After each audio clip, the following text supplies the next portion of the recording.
Hello guys! Na-experience nyo ba yung ganito? So may na-receive akong email kanina lang and it's from a BDO at ito ang sabi ng email na na-receive ko nga. Ang subject nito sabi, Credit Card Dispatch Advisory. Dear Mr. yung last name ko, your BDO MasterCard credit card ending in 0214 has been dispatched for delivery through LBC.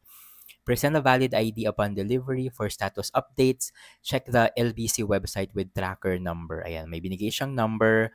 Do not open if tampered, ganyan-ganyan. At nagulat lang nga ako dahil hindi ako nag-apply ng credit card dito sa BDO at wala akong savings or wala akong ginagamit na kahit anong cards na galing nga sa BDO. Although nagkaroon ako ng card before sa BDO nung first job ko sa Makati, so yun yung ginamit naming payroll sa sahod namin. Doon pumapasok lahat ng sahod namin. Pero nagtagal lang ako doon sa job ko ng 2 years. So from 2012 to 2014 ko lang siya nagamit dahil lumipat na ako ng trabaho noong 2015 at nagpalit na din kami ng payroll nga sa card. Nag-BPI na kami noong 2015. So, last na gamit ko sa BDO card ko na to ay nung 2015 pa, nung nakuha ko yung final pay ko sa first job ko. And chinek ko if legit ba talaga itong na-receive ko na email galing dito sa email address na to. Chinek ko sa mismong website ng BDO. At sabi naman nila, legit naman daw ito for notification. So, ginagamit talaga nila itong email address na to. And, chinek ko din if legit ba talaga yung tracking number sa LBC tracking website. At ito ang lumabas. Sabi, shipment has been received at Courier Exchange.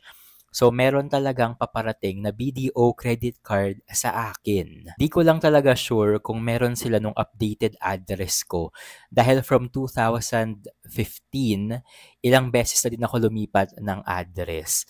Parang imposible naman na kung ginamit nila yung payroll account ko noong 2014 pa, parang imposible na magkaroon sila ng address ko ngayong 2024.